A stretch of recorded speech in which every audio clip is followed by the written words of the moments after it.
கபரு இன்னொரு தகவலை சொல்லுகின்றது. அனபைத்து துல்மா ஃபனவ்விர்னி பிஸ்ஸலாத்தில் லைல். என்னுடைய கபரு, என்னுடைய வீடு அது இருள் நிறைந்த வீடு. அந்த இருள் உன்னால் தாங்க முடியாது. அதற்கு நீ லைட் கொண்டு வரணும், லைட் செட் கொண்டு வரணும். அது என்ன?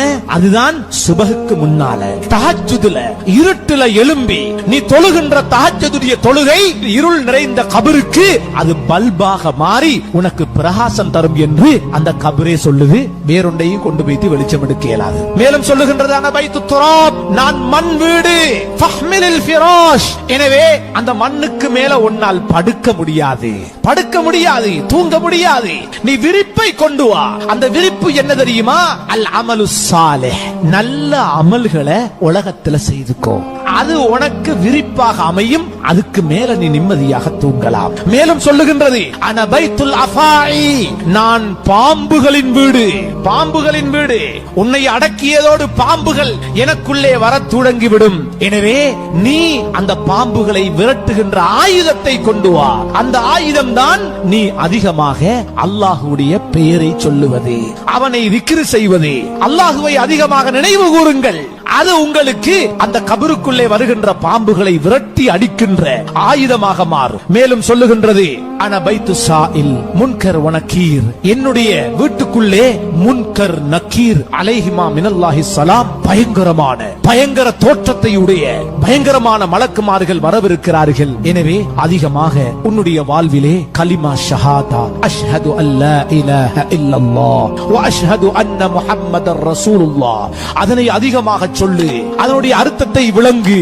அல்லாஹுவை மதித்து வாழ். ரசூலுல்லாஹ் அவர்களுடைய கட்டளைகளை பேணி நட.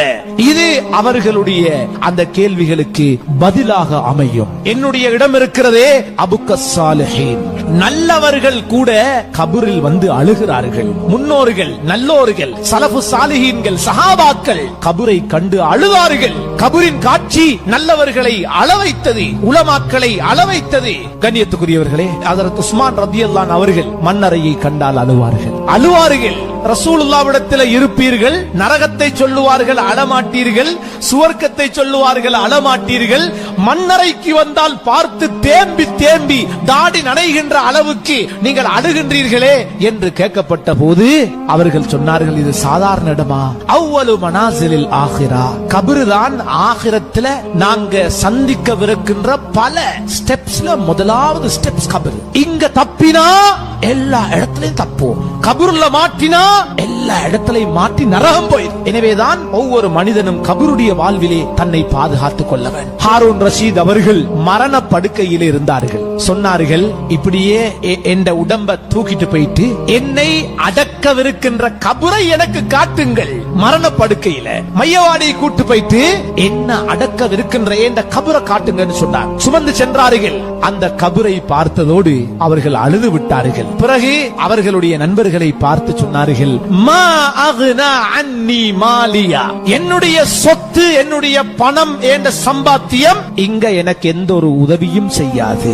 ஹலக அன்னி சுல்தானியா, நான் முஸ்லிம்களுடைய தலைவராக இருக்கின்றேன். ஆனால் அங்க தலைவர் கதை கதைக்கலாம். அந்த இடத்துல என்ற அமல் மட்டும்தான் என்னை பாதுகாக்கும் என்று சொல்லிவிட்டு வானத்தின் பக்கம் தலையை உயர்த்தி சொன்னார்கள், இப்பொழுது இருளாக இருக்கிறது, இன்னும் கொஞ்ச நேரத்தில் விடிஞ்சிதான் ஆகணும். இது போல நீங்கள் வாழுகின்றீர்கள். ஒரு நாள் இந்த வாழ்க்கை முடிந்து கபருக்கு நீங்கள் ஒவ்வொருவரும் சென்றுதான் ஆக வேண்டும் என்கின்ற தகவலை அவர்கள் உறுதியாக சொன்னார்கள். கண்ணியத்துக்குரியவர்களே, ஒரு ஜனாசாவை கபரிலே கொண்டு போய் வைத்து விட்டால் கிட்டத்தட்ட 25 வருஷங்களுக்குள்ளால வைக்கிற அந்த நாளையிலிருந்து 25 வருஷத்துக்குள்ளால அந்த ஜனாசாட உடம்பு 100க்கு 100 அழிந்து மண்ணோடு மண்ணாகி விடுகின்றது. மனிதன் மரணித்த 36 மணி நேரத்திலே மௌத்தாவி 36 மணி நேரத்துல அவனுடைய உடம்புல ஈக்கள், கொசுக்கள் அப்படியே மொச்சி முட்டைகளை விடத் தொடங்குகின்றது.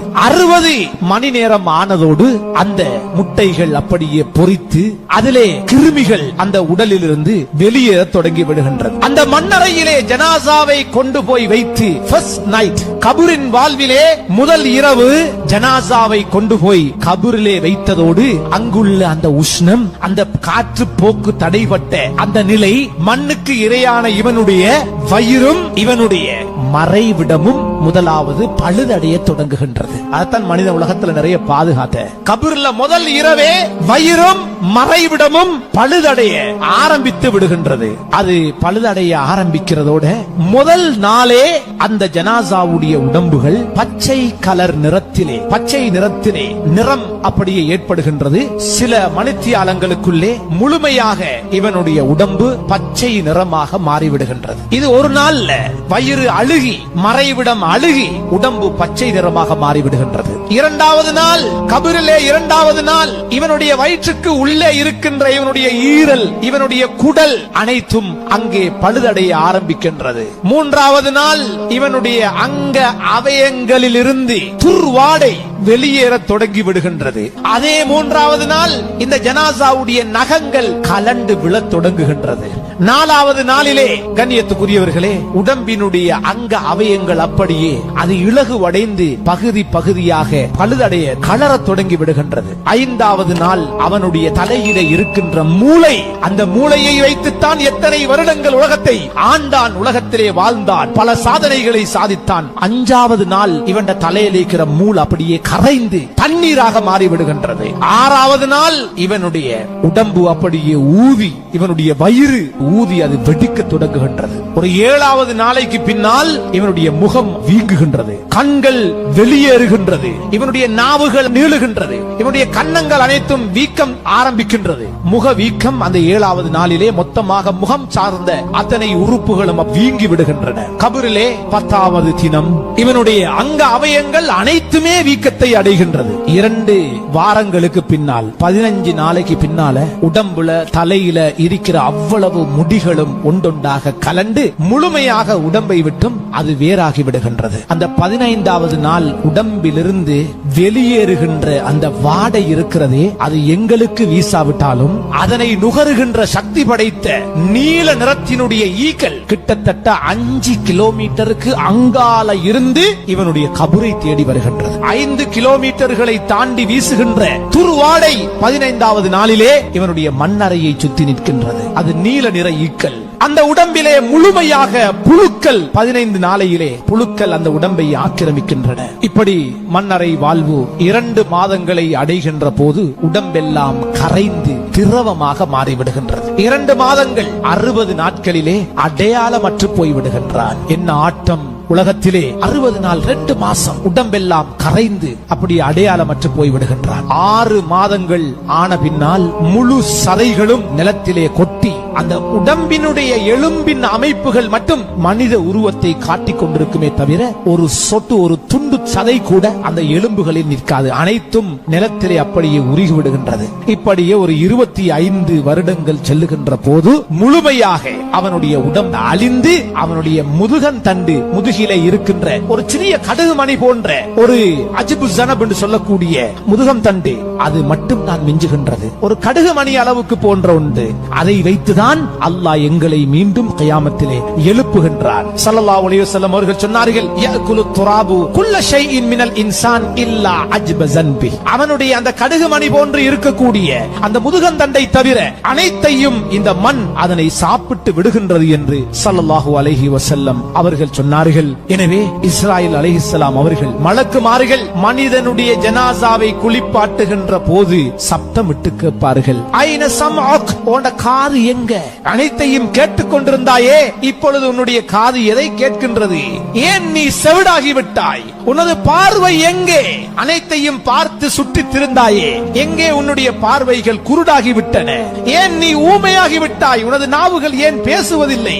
உனது நறுமணங்கள் எங்கே? நீ பூசிய வாசங்கள் எங்கே? ஏன் இப்படி மாறி போயிருக்கிறாய்? உனது சொத்துக்கள் எங்கே?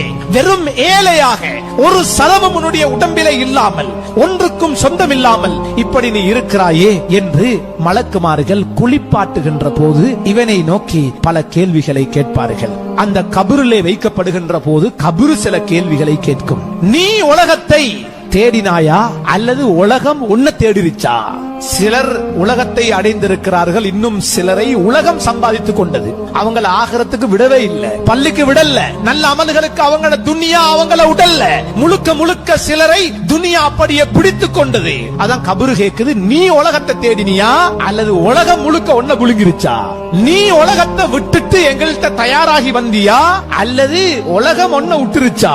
மௌத்துக்கு நீ தயாராகி விட்டு வந்திருக்கிறாயா அல்லது தயாராக முன்னால் மௌத்து உன்னை வந்து அவசரமாக பிடித்துக் கொண்டதா என்ற பல கேள்விகளை அந்த மன்னரை மரணித்து செல்லுகின்ற ஒவ்வொருவரிடம் கேட்கவிருக்கின்றது. கண்ணியத்துக்குரியவர்களே, நாம் மறந்து வாழுகின்ற ஒரு வாழ்க்கை அந்நியவர்களை போன்று இந்த உலகத்திலே மௌத்தை, சக்கராத்தை, மஹ்ஷரை, இஸ்ராயில் அலைஹிஸ்ஸலாம் அவருடைய வருகையை, அல்லாஹ்வுடைய கட்டளைகளை, ரசூலுல்லாஹ்வுடைய வாழ்வை, இறைவனுடைய வாக்குகளை, குர்ஆனுடைய உண்மைகளை எல்லாம் நாம் மறந்து வாழுகின்றோம். உலகத்தினுடைய ஈடுபாடு எங்களை அப்படி ஆக்கிவிட்டது. உலகத்தினுடைய ஈடுபாடு. ஒவ்வொரு நாளும் இந்த மரணத்தை நினைப்போம். நாம் செல்லவிருக்கின்ற நிர்பந்தமான அந்த நெருக்கடியான அந்த மன்னரை வாழ்வை நாள்தோறும் பேசுவோம், கதைப்போம். நம்முடைய வாழ்விலே இறைவனுடைய ஈமானியத்தை நாம் அதிகப்படுத்துவோம். அல்லாஹுவை நேசிப்போம், ரசூலுல்லாஹ் அவர்களை நேசிப்போம். அல்லாஹு தஆலா எனக்கும் உங்களுக்கும் அந்த உண்மையான மன்னரை வாழ்வை அடைய முன்னால் அதற்கு தேவையான அமல்களிலே ஈடுபட்டு நல்ல பல அமல்களுக்கு சொந்தக்காரர்களாக